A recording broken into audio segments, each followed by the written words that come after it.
Welcome to TRIO Maryland, the virtual transplant journey 2022.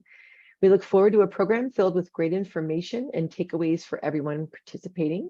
To open the event, please welcome Marty Marin, President and co-founder of TRIO Maryland. Good morning and welcome to TRIO Maryland's second virtual transplant conference. We are so excited that you are joining us today for this educational event. I am Marty Marin, President and co-founder of the Maryland chapter of TRIO, which stands for Transplant Recipients International Organization. I am a liver recipient from November 2009 at the Johns Hopkins Hospital, and I am very thankful for my second chance at life. After my transplant, I became a volunteer at Johns Hopkins Hospital and the Living Legacy Foundation of Maryland. And then we started working on establishing a Maryland chapter for TRIO. Our mission is to connect transplant recipients with one another, to provide information on transplant topics, and by offering non-clinical support, we complement the services of healthcare professionals. During the last 9 years, we have offered over 100 monthly educational meetings. We have hosted 5 in-person conferences and last year's virtual conference. Transplantation is a journey, and our conference brings you topics and information to help you navigate this new stage of your life. TRIO Maryland is a nonprofit 501c3 organization founded and managed by transplant recipients. We continue to offer great events due to the generosity of our members and friends. With your financial support, TRIO Maryland will continue to provide timely and educational information to the transplant community. Let's take a few minutes for some thank yous. I would like to thank the TRIO Maryland Board of Directors and Ashton Conference Planning Professionals, our web hosting company, for all that they did to create this event. I would like to thank our partners, the Living Legacy Foundation of Maryland, Johns Hopkins Hospital, and the University of Maryland Medical Center. I also want to thank all the presenters for their time and for sharing their expertise on these important transplant topics and for sacrificing their Saturday morning for us. We have wonderful sponsors that are involved in this transplant community, and we wouldn't be here today without their support. Thank you to our sponsors that have helped with this year's virtual conference: TRIO National, Veloxis, Anatomy Gift Registry, Peak Relief, and the National Kidney Foundation of Maryland and Delaware. Don't forget to check out our sponsors and their websites for details on their products and services that they offer. You'll find them on the sponsor tab on the registration platform. Thank you again, and we hope today's informative, educational, and helpful as you make your transplant journey. Welcome and thank you for coming to the TRIO. The TRIO is a great organization that offers a lot of support in different ways to the transplant community here in I'm going to say the Baltimore/DC area, because we get people from all around. I'm Shane Ullman. I'm one of the transplant surgeons here at Hopkins. I've been a transplant surgeon in the area for a long time now, I guess 10 years more. These are slides from a few years ago, maybe 3 or 4 years ago now, but nothing has really changed. It's all the same stuff. So let me just kind of walk you through this real quick, and then we'll get to at least historically what everybody's more interested in is the questions and what little answers we can sometimes provide.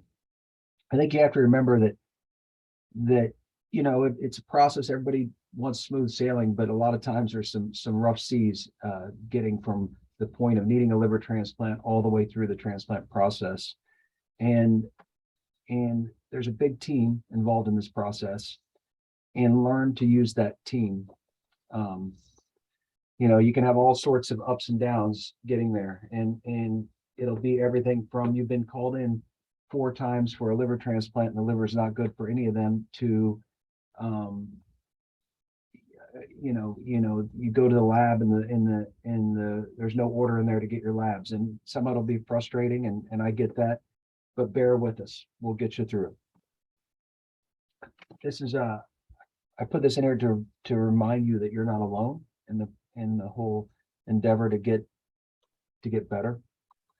This is kind of, I guess 17 was the last time that I gave this talk up there in Hunt Valley or wherever it was, or maybe the year after. You can see that at this time there were almost 14,000 people on the liver list and nearly 100,000 on the kidney list. That's a lot of people that need organs. I find this amazing to see the sheer numbers of people that have been transplanted, right? Like, probably now it's almost, 500,000 kidney transplants since this data was last, and the livers, you can probably add another 25,000 livers to this or something. So it's a lot of people have been through the transplant process. This is a reminder of your MELD scores. I'm sure most of you are familiar with the MELD score is determined from your blood work, and the MELD score, it tells us how sick you are. And if your MELD score is low, you have a very low chance of dying of liver disease within 3 months. If your MELD score is high, you have a very high chance of passing away from your liver disease within 3 months. And that information, this graph is what determines how organs are allocated. And organs aren't allocated because somebody likes one particular person and not another particular person. It's all based on your risk of passing away from your liver disease within 3 months. And the sicker you are, the higher you are on the list. And that the purpose of that is to try to save lives. And so somebody with a very low MELD score, although they may feel poorly and although they may benefit from a liver transplant, they're less likely to die within 3 months than somebody with a high score. And so when an organ becomes available from a particular donor with a particular blood type, it just works their way down the list until it finds until a recipient that's ready and available is matched with that organ. Sometimes people, as some of you probably know, are too sick to transplant, and we have to pass until they get a little better.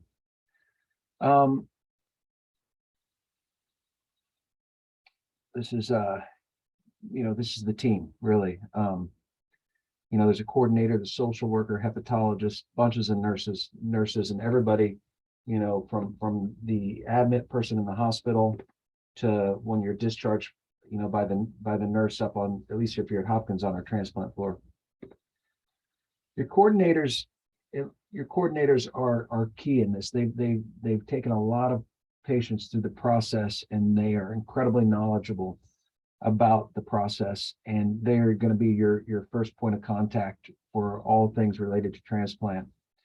And if something happens, you need to let them know. I mean, if you get admitted somewhere at an outside hospital, if you feel poorly, just keep them in the loop, because they are, again, the first point of contact in the transplant process.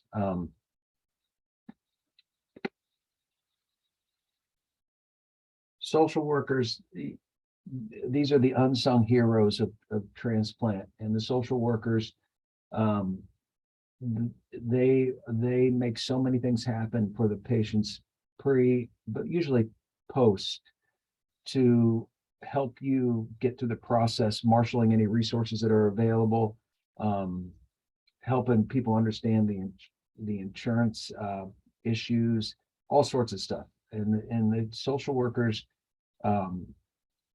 we can't do it without them, and neither can you. So learn to respect their wisdom about how to get people through the transplant process, most safely and easily.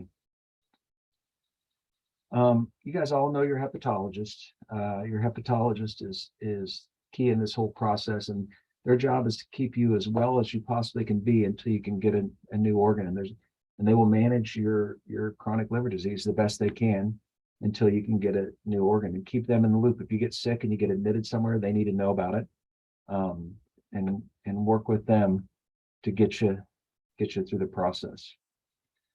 Then there's us on the transplant surgery side. You guys have probably all heard this. I mean, the old liver comes out and the new one goes in basically where the old one was. We already kind of talked about, you know, the sicker you are, the higher you are on the list, but also the sicker you are going into transplant, it usually takes longer to recover. So if you're, you know, come in from a home, usually you bounce back and get out of the hospital pretty quickly. If you're in the hospital and sick and have been in the hospital for quite a while, it can take a little longer to recover. And I think you should expect that.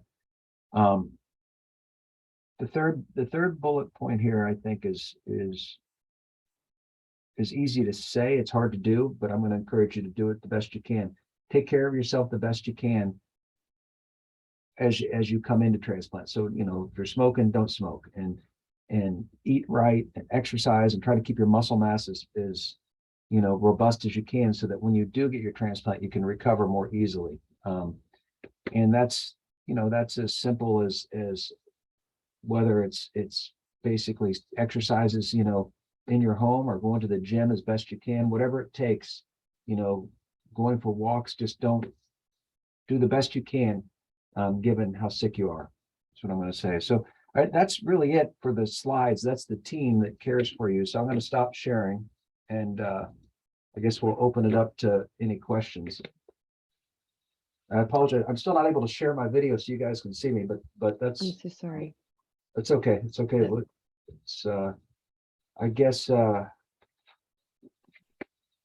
can take it, you know, from here in terms of the Q&A and Yeah. kind of see what's going on. Actually, yeah, okay. I was trying to troubleshoot the whole being able to see you thing, so I totally apologize for that piece that's going on. At this time, though, thank you, Dr. Abdomen, for that great presentation and for sharing your expertise. We are opening it up now for any questions that people may have. So feel free to post anything in the question and answer. We have one question in there. Dr. Abdomen, I don't know if you can see it or not. I can't actually, for some reason I can see. Oh, here we go. Now I see it. Okay. So we have, do you have recommendations for if your entire team thinks you should move forward with living donor transplant, but your insurance has deemed you not sick enough?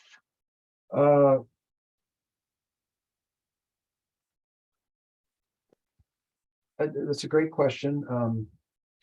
You know, you could appeal it. I think that's another good question for maybe the social work or the coordinators. If you reach out to them and maybe there's an appeal process to your insurance company. If you're sick enough for liver transplant and your hepatologist think that you need one, and you know, I think you could probably write appeals letter. I mean, there must be a process through your insurance company, but I'm not familiar with it. But those are great questions. The second question I see there is, how soon after transplant can I drive? I generally tell people when they're pain-free off of narcotics. That's for any surgery. But I would add that some insurance companies, after you've had major surgery and general anesthesia, they have some limits too. So I know that's true for cardiac surgery, and it may or may not be true for something like liver transplant. So you probably want to make sure you're covered.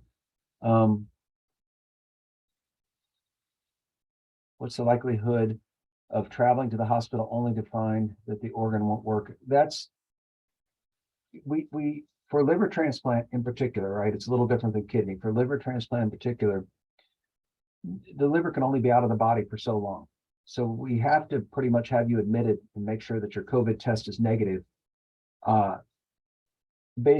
before we actually go look at the liver. Oftentimes we don't know if the liver's good until we go look at it. Sometimes, you know, there's no doubt it's going to be a very young donor with no medical history whatsoever, who died from a drug overdose or whatever, and you know that liver is going to be good, almost 100%. Sometimes, you know, you're not sure until you go look at it, because there's no imaging or there's just no way of telling without going and looking at it. And the best way to tell if the liver is good is to go look at it. And so that'll happen. And I've had a patient, at least one over the years, that was admitted 4, maybe even 5 times for a liver, and all of them were no good for various reasons. And finally he got one. And so it will happen. But I can't really give you I mean, I can't give you a probability for you. I mean, maybe the first time you get called in, it'll be okay, and maybe not. Do you have control over your meld? The meld is an interesting thing in the sense that some people have a very stable meld for a long time and it won't change. Some people will bounce around and their meld score will be 15 and then it'll be 23 or 24. And it's related to sometimes people get sick and it bounces up. They'll get a cold or whatever. Sometimes their diuretics, they'll be a little bit too dried out as far as their diuretics, and their creatinine will go up and that'll do it. Sometimes it's just the bilirubin will go up for whatever reason. It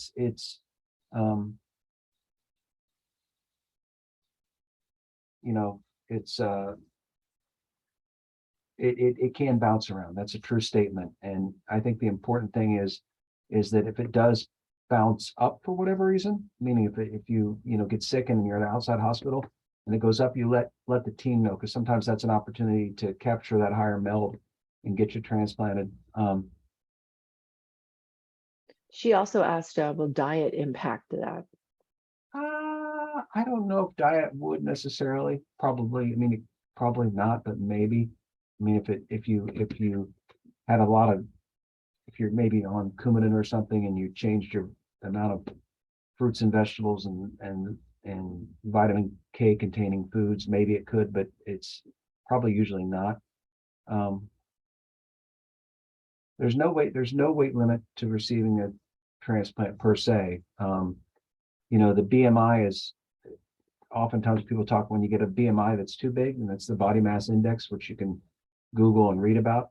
If it's too high, it can be technically challenging, and there are a few patients that are technically, it's just not possible. Is there an age when you're not eligible?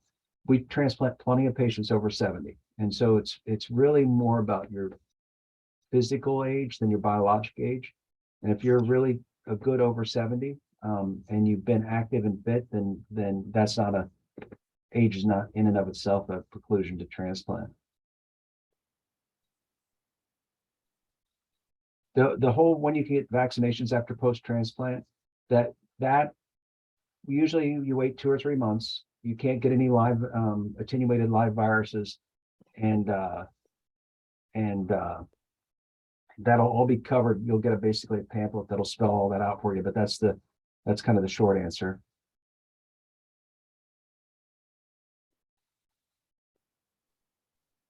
It looks like the appeals process, you say that. Okay, good. That's all I can really suggest is that, and then I bet there's there could be some submission of letters and whatnot. You have a donor. What should I do?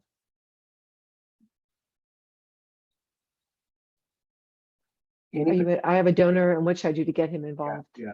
If you have a living donor, so let's take a second to talk about that. There are 2 types of donors broadly. There are deceased, and then there's living. Not everybody has a living donor for sure, but if you have a living donor, they just contact your transplant program wherever you're listed, and then they go through the workup process. Oftentimes you may think you have a living donor, but they're not okay, meaning there's anatomic reasons or medical reasons why they're not able to be donors. So don't be surprised if you think you have a donor, but it's not working out, because sometimes it's just they're not okay as donors. If the key with living donors is to get you transplanted before you get too sick. So, but also you want to be sick enough to need it, and that's usually threading that needle is important with living donors.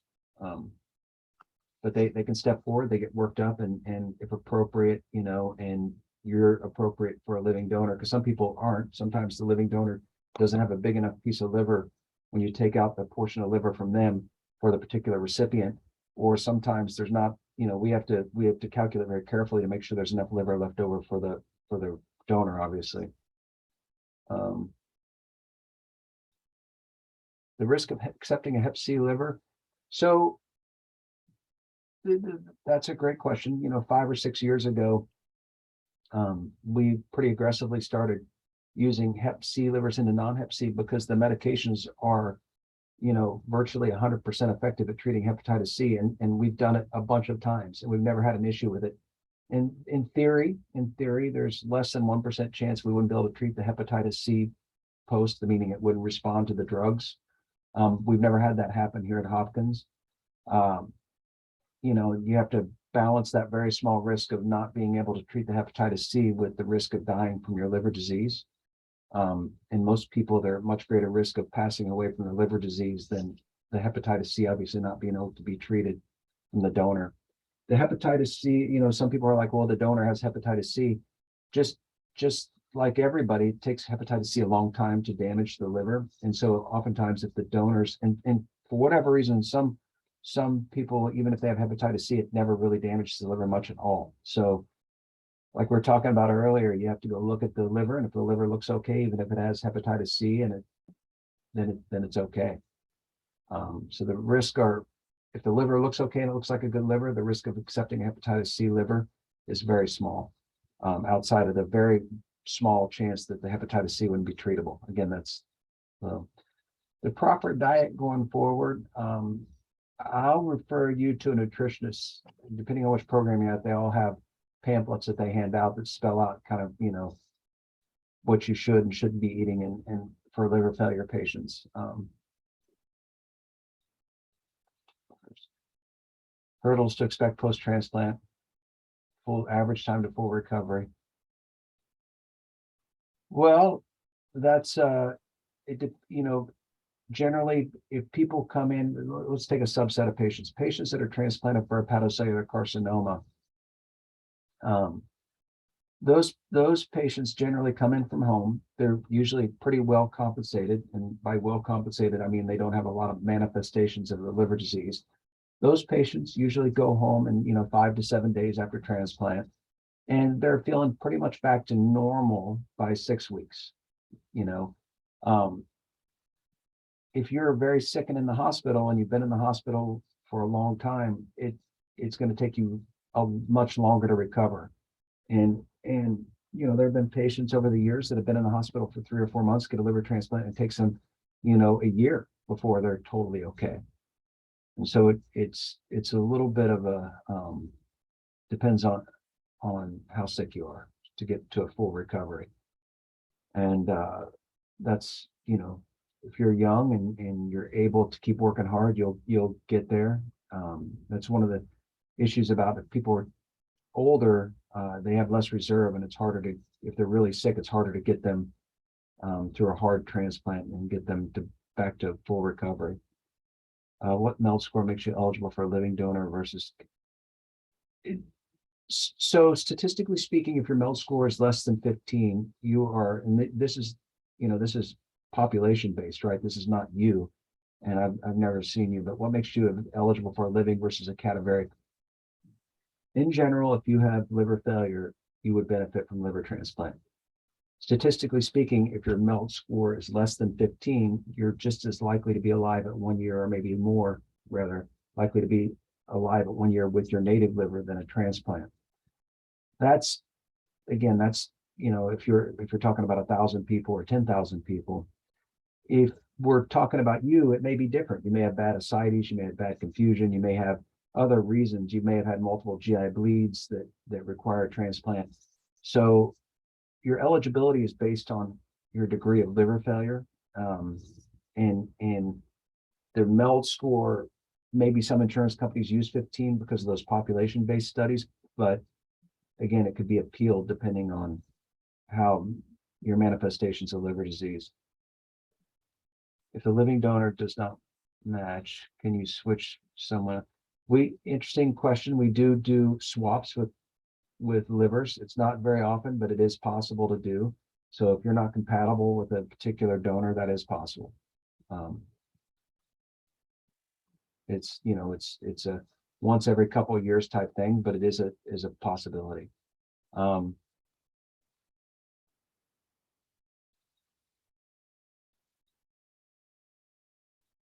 So 6'5", 280, you would obviously need to have an appropriate size piece of liver for you. It'd have to be a bigger donor, but you never know. I mean, if the donor was 100 pounds, it's very unlikely that individual would be able to donate a big enough piece of liver for you. But you never know. So, I think if there's a potential donor, they should step forward, and we'd have to see if once we get the proper imaging, we'd have to see if there is a big enough piece of liver from that donor that would be appropriate for you. And Dr. Ackman, I don't mean to interrupt you. If you go to your video screen and go to the three dots, you should be able to find a way to show yourself. Yeah, okay, There no. you are. I apologize for that delay in that. Okay, we great. worked that kink out, so go ahead. What percentage of living donor recipients need transfusion in the OR? I mean, it's some, I don't have a number for you. But the more often than not, a well-compensated living donor recipient is less likely needing a transfusion in the OR, but it's certainly not zero. Maybe 10 or 15% of our transplants here at Hopkins don't get any blood, but I think anytime you're getting a liver transplant, you should be fully prepared to getting some blood products.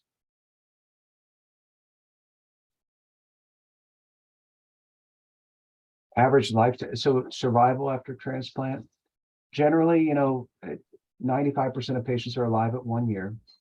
At 5 years, I usually quote people about 70%.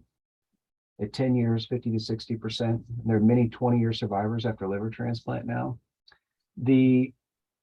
Every year somebody can pass away for whatever reason. And obviously, if you're transplanted at 70, the chance of you making it to 80 is, it's not zero, but it's lowish, right? That's just the way the numbers work.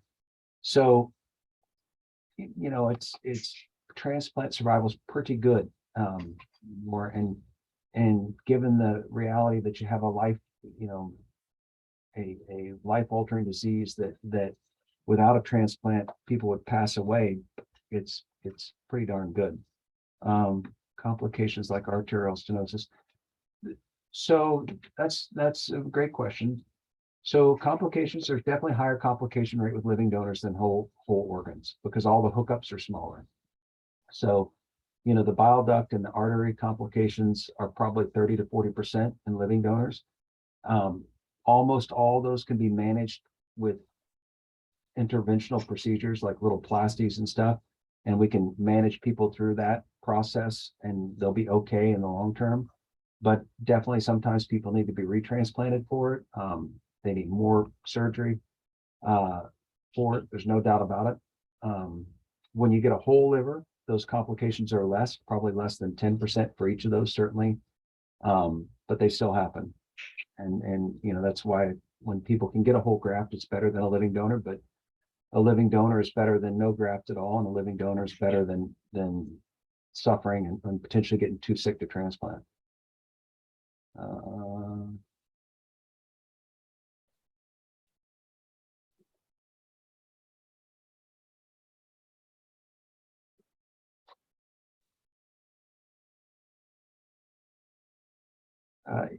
Yeah, so the artery, it can sometimes require some additional procedures occasionally. I think it's important just maintain it, and if that's what they're having to do to keep it open, I think that's important for them to keep doing it. And the interventional radiologists that do this, they generally have a pretty good understanding of how often to do it.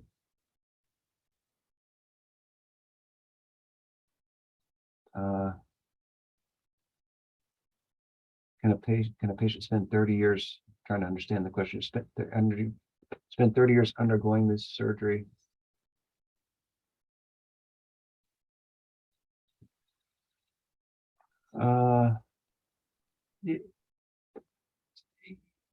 Sometimes, everything we do a lot of transplants. Sometimes everything looks perfect and you think everything's great. And sometimes they still get an artery that's narrowed. And that's even if it's a living donor or a cadaveric. And it, it doesn't make sense, but it definitely happens. It's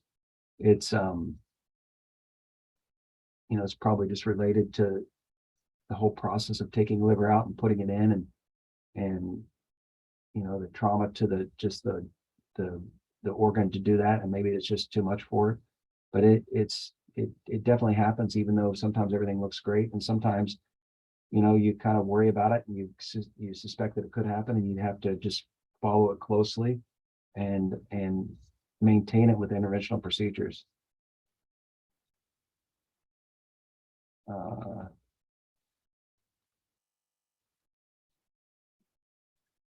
Generally, redoing any arterial anastomosis after liver transplant, it's occasionally necessary, but usually not after the first few days after transplant. Once you get further down the road, it's usually better just to maintain it with interventional radiology. What time frame for hospital and recovery time?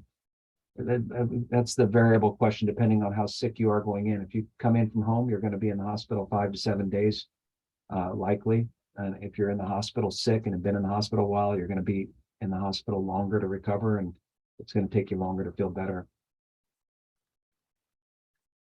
New treatment on the horizon is an alternative to transplant. Right now, we don't really have any way to make a scarred liver better, right? To, for lack of better words, to unscar the liver, to reverse the scarring.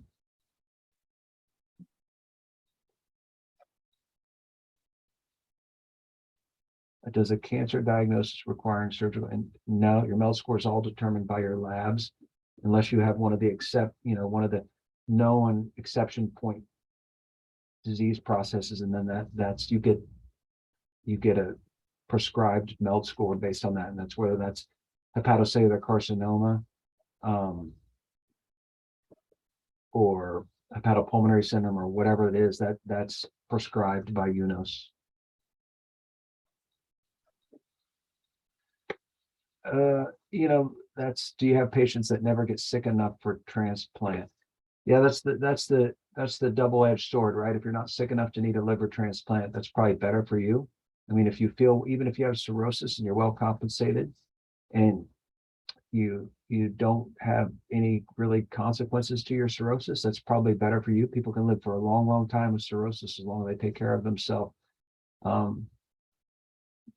That is true. So there are cirrhotic patients out there that and usually it's people that had, in my experience, people that had damaged their liver from drinking and then stopped drinking, and then the liver recovers enough, they do well for a long time.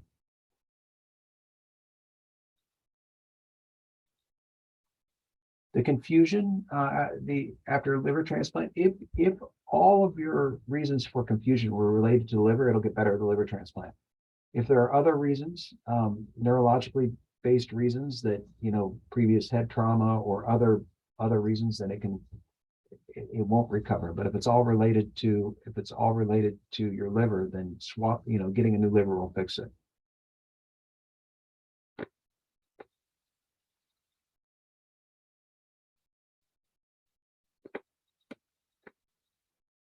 What would be the risk of redoing the connections of the artery that goes from the heart to the liver?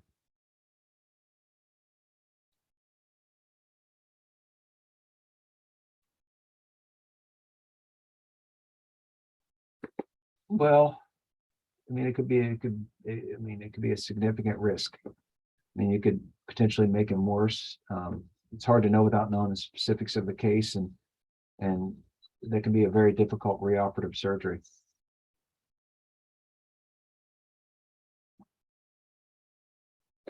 Nobody's penalized for turning it down, and everyone, we all recognize that it's a process, and people have to it's a big surgery. Everybody knows it's a big surgery, and you have to become comfortable with coming in and getting a liver transplant, and so no one's penalized for that. But sometimes people will call people several times and they don't want to come in, and those people will usually have their hepatologist talk to them, or just we'll ask them to call us when they're ready to get offers, because they're not ready yet.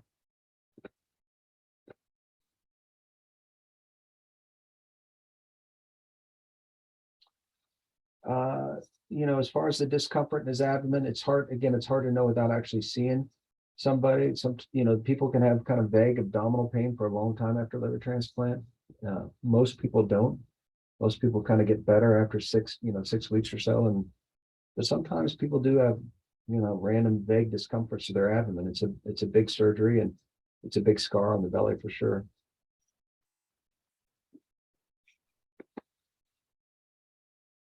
I'm going to make sure that I'm reading the questions. I apologize. I kind of thought that Dr. Ottman was reading at the same time, so I didn't know if everybody could see them. But I think you're at the, what are the pluses after having a liver transplant? Because I have high blood pressure.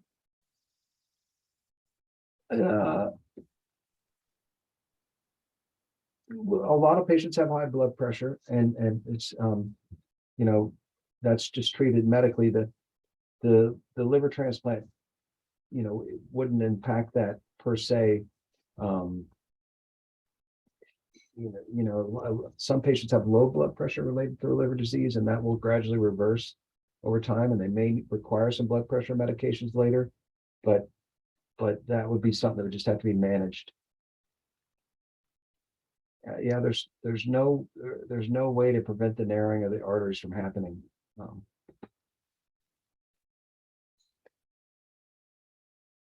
What are the contradictions for someone to be denied a liver transplant?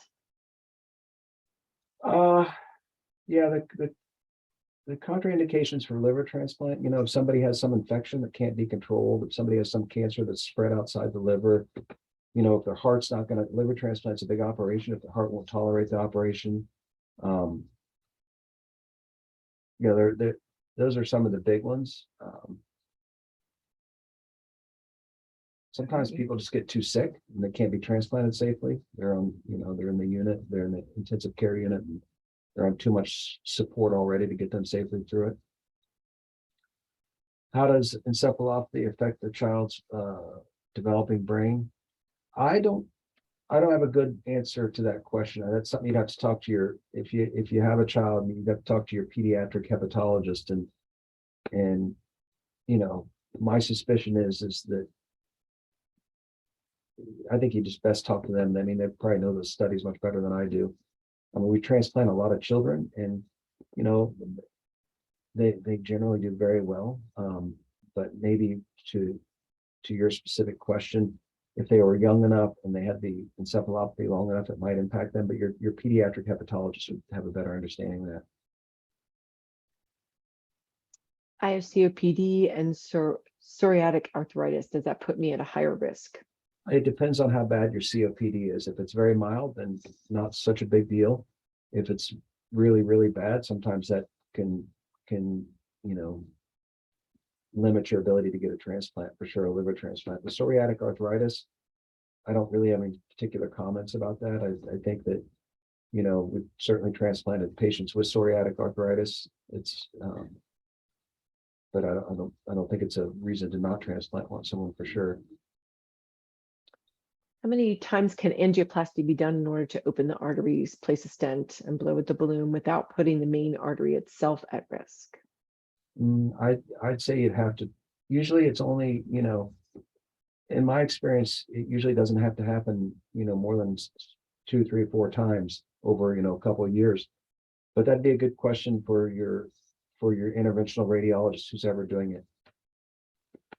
Does your level of immunosuppression remain the same after transplant due to lifelong medications, regardless of how far out you are from your transplant?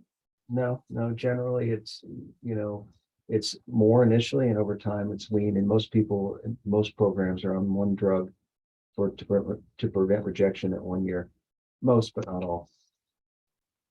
Is there any way to restore sensitivity when abdomen remains numb at the surgical scar, even years later? That's a kind of a vexing problem for sure, and it does happen. And usually the patch is initially pretty big, the numb area, and it gets smaller and smaller. But sometimes patients do have, you know, the nerves that go to that area, just by the nature of opening that incision to put the liver in, are divided, and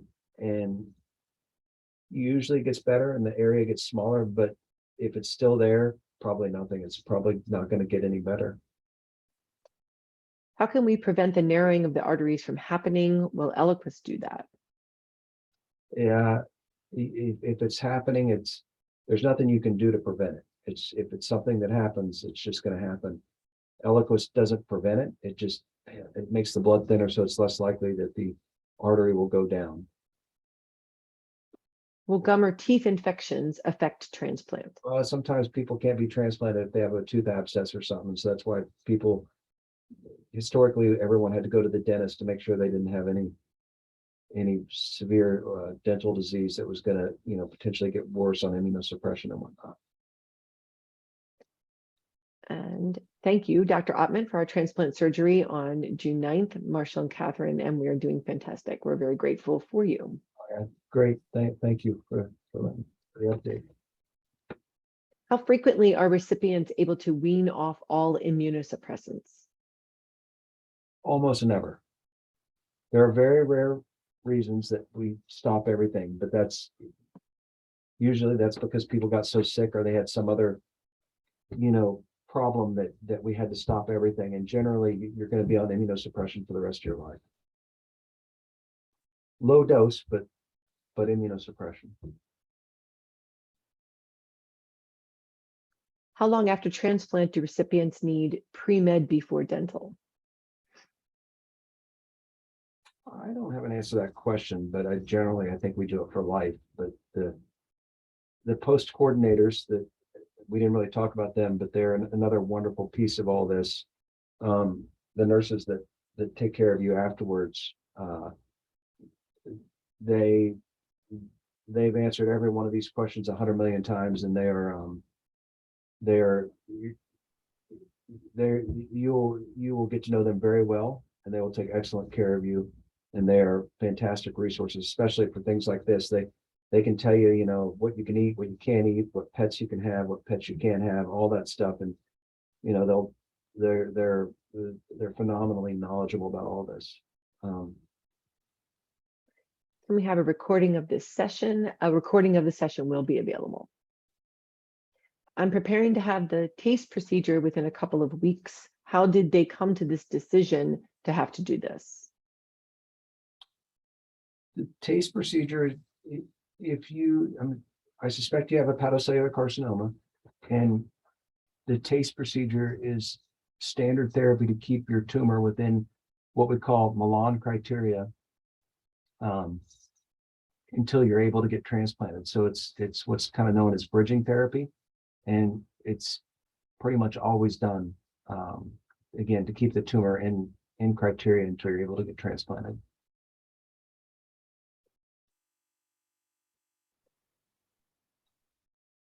Are there any other questions that you may have?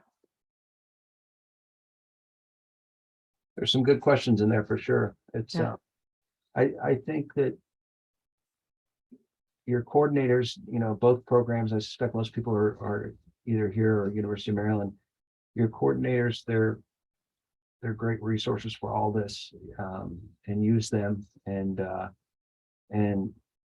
if things aren't clear, then certainly you can always ask to come in and talk to somebody and visit directly about these questions for sure. Okay. I didn't hear if we have access to the record of the session. Yes, you will have access to your recording.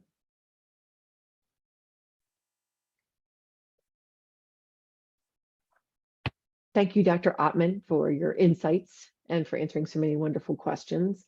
Our next session will begin at 10:30 a.m. Eastern Standard Time. Please check the event website or your email for the correct Zoom link. Please also visit the TRIO Maryland website at triomaryland.org to learn more about us, and the event website for more information on our sponsors who make this event possible each year.